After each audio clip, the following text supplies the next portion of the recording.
Hello students, आज आपण 10th standard अल्जेब्राचा थर्ड लेसन ॲरिथमेटिक प्रोग्रेशनमधील प्रॅक्टिस सेट 3.3 मधील क्वेश्चन 5 पाहणार आहोत. पहा क्वेश्चन 5 काय दिला आहे. Complete the following activity to find the sum of natural numbers from 1 to 140 which are divisible by 4. आता काय दिलेलं आहे आपल्याला, ॲक्टिव्हिटी दिलेली आहे आणि ॲक्टिव्हिटी आपल्याला ही कंप्लीट करायची आहे. काय म्हटलेलं आहे पहा, natural numbers from 1 to 140 which are divisible by 4, त्याची आपल्याला काय करायचे आहे, सम फाइंड करायची आहे. येथे आपण एक करेक्शन करून घेऊ. ते फ्रॉमच्या ठिकाणी काय घेऊ आपण, बिटवीन.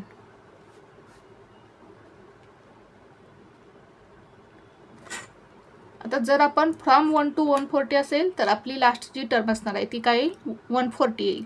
आणि जर बिटवीन 1 to 140 असेल तर आपली जी लास्ट टर्म असणार आहे ती काय असणार आहे, 136 असणार आहे.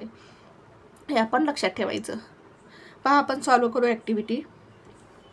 Between 1 and 140 natural numbers divisible by 4. आता 1 आणि 140च्या मध्ये जे नॅचरल नंबर्स डिव्हिजिबल बाय 4 आहेत ते काय करायचे आहेत, आपल्याला घ्यायचे आहेत.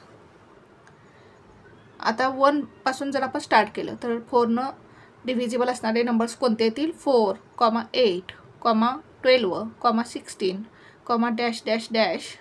लास्ट नंबर कोणता येईल आपला, 140च्या आधीचा जो काय 4ने डिव्हिजिबल असेल, कोणता येईल, 136. हाऊ मेनी नंबर्स, किती नंबर्स आहेत जे 4ने डिव्हिजिबल आहेत ते आपल्याला फाइंड करायचं आहे. म्हणजेच काय, आपल्याला यांची व्हॅल्यू काय फाइंड करायची आहे. म्हणजे ते काय येईल, क्वेश्चन मार्क येईल.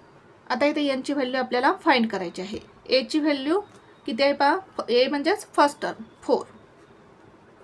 D means common difference. Common difference किती आहे, 4.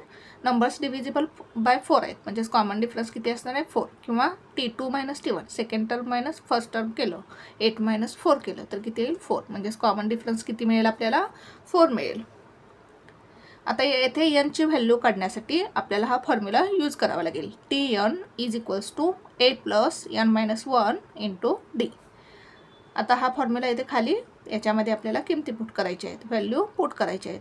Tn म्हणजेच लास्ट टर्म, n नंबरची टर्म किती आहे पहा, 136. म्हणजेच येथे काय Tnच्या ठिकाणी 136. एची व्हॅल्यू काय आहे, 4.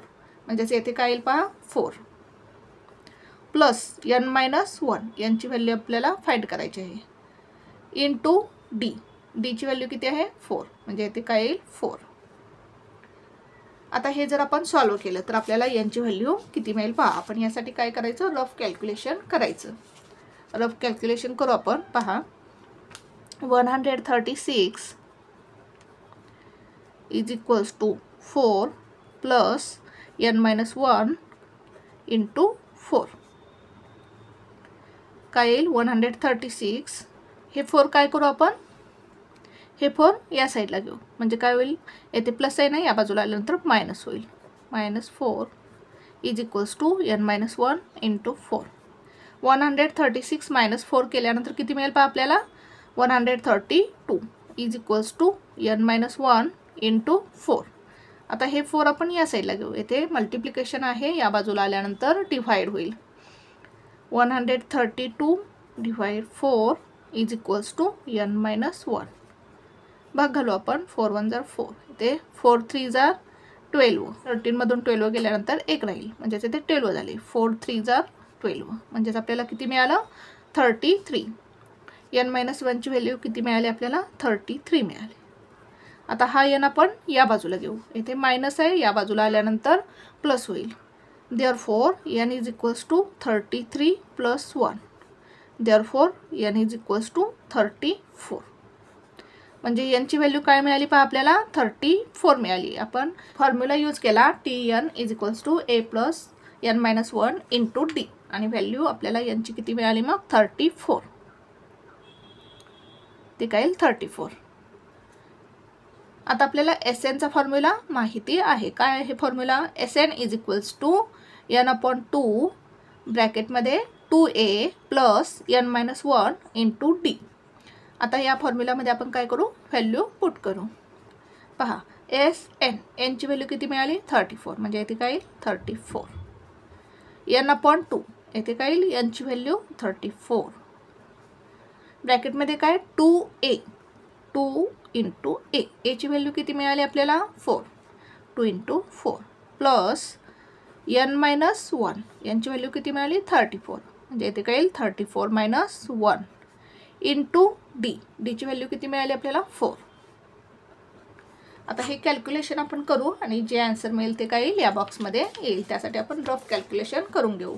पहा, सॉल्व करू. पहा 34 अपॉन 2, ब्रॅकेट सॉल्व करू आपण. 2 4 जार 8 प्लस 34 मायनस 1 किती येईल 34 minus 1 33 into 4 is equals to 34 upon 2 ब्रॅकेटमध्ये 8, पहिला काय करायचं आपण हे मल्टिप्लिकेशन करून घ्यायचं, प्लस 33 इंटू 4 किती येईल पहा 4 3 जार 12, 2 कॅरी ओव्हर 1 येईल, 4 3 जार 12 प्लस 1 13, म्हणजेच 132 येईल. 34 अपॉन 2 इंटू या दोन्हीची ॲडिशन करू, 132 प्लस 8 किती येईल 140 येईल. आता काय करू आपण इथे भाग घालू, 2 1 जार 2, 2 7 जार 14, 2 0 जार 0, म्हणजेच काय मिळालं आपल्याला 34 इंटू 70. आता 34 इंटू 70 किती येईल पहा, आपण इकडे आपण मल्टिप्लिकेशन करून पाहू किती येतं आहे. मल्टिप्लिकेशन 34 इंटू 70, हा 0 पहिला लिहून घेऊ. 7 4 जार 28, 8 येईल, कॅरी ओव्हर किती येतील 2, 7 3 जार 21 प्लस 2 23, म्हणजेच आन्सर काय येईल आपलं 2380. आन्सर किती येईल पहा 2380. यस 34 आन्सर लिहू आपण. पहा 2380 या बॉक्समध्ये काय 2380. 1 to 140च्या मध्ये जे नंबर्स आहेत 4 डिव्हिजिबल असणार आहे त्यांची जर आपण सम केली तर आपल्याला किती मिळेल 2380. सम ऑफ नंबर्स बिटवीन, येथे काय येईल between 1 to 140 which are divisible by 4 is equals to 2380. येथे एनची व्हॅल्यू आपण किती मिळाली, एनची व्हॅल्यू 34 मिळाली, म्हणजे येथे काय येईल एन इज इक्वल्स टू 34. अशा प्रकारे हे एक्झाम्पल सॉल्व करायचं होतं. पहा पुन्हा एकदा आपण ॲक्टिव्हिटी कशी सॉल्व केली